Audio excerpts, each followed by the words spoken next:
Aujourd'hui, on va parler des 3 erreurs qui coûtent cher aux propriétaires au travers de notre expérience à travers la location facile et aussi en tant qu'investisseur. Je me présente, donc je m'appelle Pierre Perrin et je suis aussi un investisseur et donc ce sont des problématiques que je connais et que je comprends.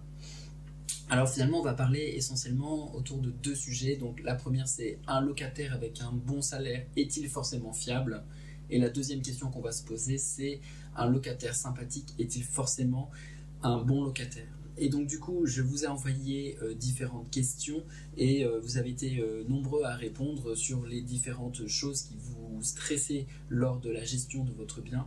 La première finalement, c'était les impayés, qui est une source de stress relativement importante. La deuxième, c'est finalement les dégradations qu'il pourrait y avoir dans le bien, parce que finalement, on a un bien immobilier, on y met tous du cœur à l'ouvrage, c'est une petite partie de nous-mêmes, et les dégradations, finalement, ont un impact très important. La troisième, c'est la fatigue psychologique, donc c'est un retour que vous m'aviez fait sur comment gérer les locataires, les impayés, les dégradations, etc. Donc la fatigue psychologique est quelque chose vraiment de compliqué. Le but de cette présentation, finalement, ce sera de donner différentes clés pour finalement retrouver un petit peu de sérénité dans vos investissements. La première erreur, finalement, c'est une absence de vérification approfondie du dossier du locataire. Donc, il faut savoir qu'il y a entre 10 à 30% des dossiers qui sont falsifiés. Donc, c'est un chiffre relativement important. Il faut aussi savoir que c'est plus lorsqu'il y a beaucoup de tensions locatives que les dossiers sont falsifiés. C'est finalement souvent en région Île-de-France où il y a le plus de falsification. Alors du coup, quand on fait un dossier locatif, les pièces que l'on demande sont la carte d'identité, le justificatif de domicile, le justificatif de revenus, le justificatif de la situation professionnelle, donc ça va être un contrat de travail lorsque vous travaillez, sinon une carte pour étudiant, les garanties qui sont finalement les documents pour les garants, les bulletins de salaire, les avis d'imposition, justificatif de domicile et notamment la pièce d'identité. Et d'autres documents. Donc ça, ce sont les documents nécessaires pour constituer le dossier du candidat locataire. Évidemment, quand on voit toute cette liste-là, on se rend compte que falsifier des documents, tous n'ont pas la même valeur. Les documents qui sont le plus falsifiés sont finalement les feuilles de salaire et les feuilles d'impôt et les contrats de travail. Donc ce sont finalement ces documents-là qu'il va falloir vérifier. Alors la question c'est finalement comment est-ce qu'on retrouve un dossier falsifié? Quelles sont les étapes pour se rendre compte que la feuille de salaire est falsifiée? Et bien finalement, il faut savoir que d'une part, on peut vérifier que l'entreprise existe. Donc vous pouvez aller sur Papers ou sur le site de internet de l'entreprise, et s'il y en a un, déjà c'est un bon signe. Ensuite, pour comment vérifier une feuille de paye? Et bien en fait, il suffit de retrouver le ratio brut net. C'est-à-dire que quand vous avez un 1500 € net, si vous divisez par 0,78 pour un non-cadre, alors vous aurez 1920. Et ça, ce sera votre brut. Et donc ça, c'est quelque chose de peut-être simple à faire, mais c'est déjà une tranquillité d'esprit. Ensuite, sur les 3 différentes feuilles de salaire que vous avez, et bien en fait, ce qu'il faut faire, c'est simplement de vérifier que la dernière feuille, vous multipliez par 12, et vous aurez le brut annuel de la feuille d'impôt. Et c'est ce montant-là que vous vérifierez dans la feuille d'impôt. Sinon, si jamais vous avez un doute et que vous vous rendez compte que la feuille les feuilles de salaire est fausse, alors là, du coup, c'est un énorme signal de warning. Il faut vraiment éviter. Il faut vraiment éviter ce candidat-là et ne surtout pas aller plus loin, parce que s'il y a une fraude, sachez que c'est quelque chose qui est d'une part passible de prison, donc c'est 5 ans et 35 000 €, et en plus, ça veut dire que le candidat est malhonnête et vous aurez probablement des soucis avec. Une dernière chose à faire, c'est finalement de contacter l'employeur. Donc vous pouvez simplement appeler l'employeur en disant écoutez, voilà, je cherche à joindre Monsieur Durand. La personne vous dit écoutez, oui, je vous le passe, voilà. Vous n'allez pas plus loin, vous savez que la personne travaille là, pas de souci. Si par contre on vous dit écoutez, non, Monsieur Durand n'est plus là, et écoutez, sachez que là il y a déjà un warning et le candidat honnête vous aurait prévenu du fait que malheureusement il ne travaille plus dans cette société-là. C'est quelque chose qui arrive, mais il y a quelque chose obscur. Sachez que nous, ça nous est arrivé. Donc on avait un candidat locataire, donc on a appelé l'entreprise et on a cherché à joindre Monsieur Dupont. Et la personne nous dit, bah, écoutez, Monsieur Dupont ne travaille plus ici. 1 heure après, le responsable des ressources humaines nous rappelle en nous disant, bah, écoutez, pourquoi vous cherchez à joindre Monsieur Dupont? Bah, écoutez, nous, on cherche à savoir s'il travaille là, etc. On est propriétaire et du coup on vérifie un petit peu le dossier. Et là, tout de suite, il nous dit, bah, écoutez, sachez que cette personne-là fait faux usage de faux et faites très attention parce que du coup, vous aurez beaucoup de mal. Faites très attention. Et donc du coup, le simple fait parfois de contacter l'employeur permet de vérifier certaines informations et ça c'est quelque chose que nous faisons et c'est très important de le faire. L'erreur numéro 2, ce serait de ne pas avoir de garantie loyer impayé ou de garant fiable et de ne pas maîtriser leur fonctionnement. Donc il faut savoir qu'il y a environ 15% des loyers qui sont impayés en France en 2023. Il y en a 60% l'augmentation des relances. Il y a eu 60% d'augmentation des relances des loyers en 2023 et 55% des propriétaires ont déjà été concernés par une relance ou un loyer impayé.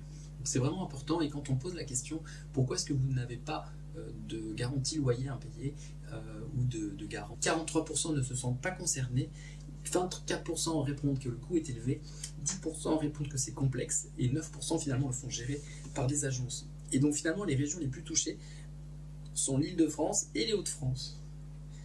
Pourquoi les Hauts-de-France? Parce que finalement l'une des raisons c'est le taux de chômage qui est un peu plus élevé. Et pourquoi l'Île-de-France? Eh bien parce que les loyers sont relativement élevés et qu'il y a une forte tension locative. Est-ce que vous connaissez la durée moyenne d'expulsion d'un locataire? La durée moyenne d'expulsion d'un locataire est entre 6 et 18 mois, suivant qu'il y a une trêve hivernale ou que ça traîne plus ou moins. Et donc, du coup, les frais, eux, sont d'environ entre 3 et 5 000 euros, les frais d'avocat, les frais d'huissier, etc. Et donc, pour une expulsion de 12 mois sur un loyer de 500 euros, on arrive très vite à 10 000 euros de loyer impayé avec les frais additionnels. Donc, c'est quand même quelque chose d'important. Alors, est-ce que vous devez souscrire une GLI? Alors, d'une part, effectivement, il y a le coût de l'assurance. Et donc, c'est quelque chose qui finalement entame la rentabilité du bien.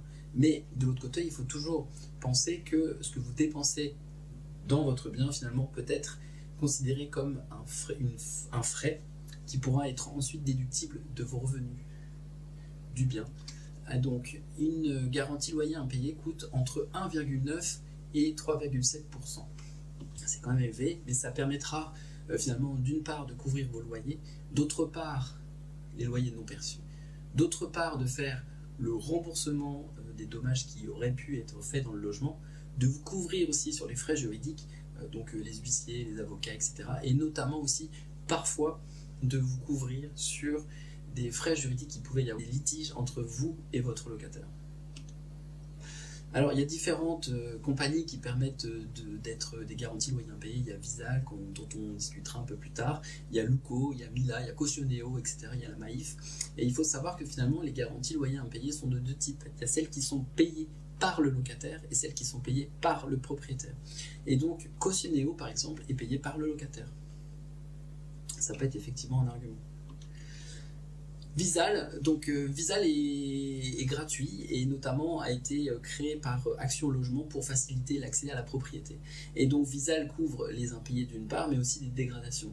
Tout le monde n'est pas éligible à Visal, il faut avoir entre 18 et 30 ans et il y a certaines conditions pour pouvoir y avoir accès. Donc c'est quelque chose de gratuit. Et donc si par exemple vous êtes étudiant en Île-de-France, la couverture maximale par Visal sera de 800 euros par mois. Pour les étudiants en dehors de l'Île-de-France, le loyer maximal couvert sera de 600 euros par mois. Et pour des personnes qui travaillent, ce sera 1500 en Île-de-France et 1300 hors Île-de-France. Donc ça, c'est important. Le fait d'avoir une garantie à impayer, c'est une chose, mais aussi il faut en connaître le fonctionnement. Quand est-ce qu'il faut commencer à envoyer des lettres recommandées, déclarer à l'assurance, etc. Et donc il faut absolument connaître les différentes démarches spécifiques que vous avez lors de votre garantie loyer.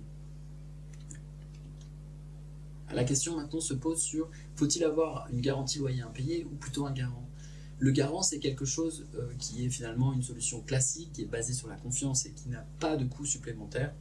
Malheureusement, l'inconvénient, c'est qu'il peut y avoir des tensions, puisque du coup, vous réclamerez de l'argent à une personne qui lui n'en est pas forcément consciente, c'est parfois difficile à obtenir. Il faut aussi vérifier la solvabilité de la personne. Donc du coup, ça génère du stress, etc. L'avantage de la garantie de loyer impayé, c'est que finalement, c'est relativement plus simple. Les frais sont plus chers, néanmoins, ils sont quand même toujours déductibles. Et c'est vrai qu'il y a moins de personnel, on gère moins l'humain. Sachez aussi qu'il est possible de, parfois, quand vous achetez un bien immobilier, que le précédent propriétaire n'a pas mis de garantie loyer impayé, que le précédent propriétaire n'a pas de garantie loyer impayé, qu'il est possible d'en souscrire une lors de votre achat. Donc là, n'hésitez pas à me contacter et je vous donnerai différents noms de compagnies qui peuvent le faire. L'erreur numéro 3, c'est finalement de se fier uniquement à son intuition. Et évidemment, quand on fait du locatif, on a d'une part tout ce qui est rendement, mais aussi on gère des gens et donc du coup on se fie aussi à l'humain. Donc la première chose finalement, c'est d'avoir une approche rationnelle et d'éviter des biais cognitifs. Alors qu'est-ce qu'un biais cognitif? C'est finalement une pensée automatique, un raccourci mental qui permet de simplifier certaines situations. Et donc les biais cognitifs finalement les plus communes lorsque l'on rencontre un candidat locataire que l'on fait visiter, c'est d'une part le biais de confirmation qui est finalement de ne privilégier que les informations qui vont dans notre sens. Et ça, c'est quelque chose de vraiment très important. Un autre biais, c'est finalement l'effet de halo qui consiste finalement à se dire voilà, la personne correspond à l'image idéale de la personne que je vois, alors du coup la personne est bien. Donc du coup ce serait par exemple quelqu'un qui serait très très bien habillé, et ben écoutez, ça correspond vous à votre idéal, mais finalement c'est peut-être pas la bonne personne. Les biais d'autorité sont finalement la surévaluation des opinions des figures d'autorité. Donc vous rencontrez un policier par exemple, vous dites ça y est, c'est une autorité, c'est forcément quelqu'un de bien. C'est pas forcément le cas. Attention aux différents biais cognitifs que vous avez. Il est important aussi, quand vous avez le candidat et que vous visitez le logement avec lui, que vous discutez avec lui, de bien l'écouter. Il faut poser des questions ouvertes. Comment faites-vous ça? Quoi? Pourquoi? Etc. Le plus vous parlez avec des questions ouvertes, le plus vous posez des questions ouvertes, le plus vous aurez d'éléments et le mieux vous pourrez écouter. Voici donc les différentes erreurs que vous avez entendues aujourd'hui. Donc il y a la première, c'est d'étudier et de vérifier très profondément le dossier pour être certain qu'il soit bien, avoir une garantie loyer ou un garant et en connaître le fonctionnement, et enfin ne pas forcément se fier uniquement à l'intuition, mais aussi bien écouter et bien poser des questions. Voilà, merci, au revoir.